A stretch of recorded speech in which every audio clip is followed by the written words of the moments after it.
नमस्कार. तर 2 दिवसापूर्वी एक सोशल व्हिडिओ व्हायरल झाला होता आणि तो व्हिडिओ त्यांनी एक अज्ञात व्यक्तीने त्यांची व्हिडिओ काढला आणि त्या व्हिडिओ मध्ये त्यांची एक मुलाखत घेतली की आपल्या कन्नड तालुक्याचा भावी आमदार कोण.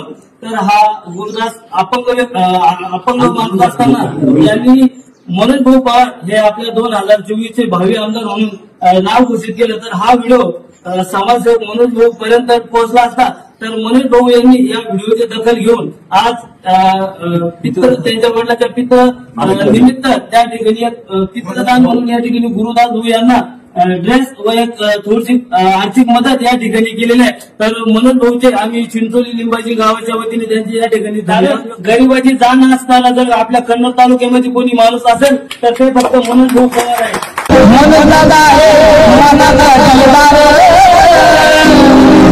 गरीबाला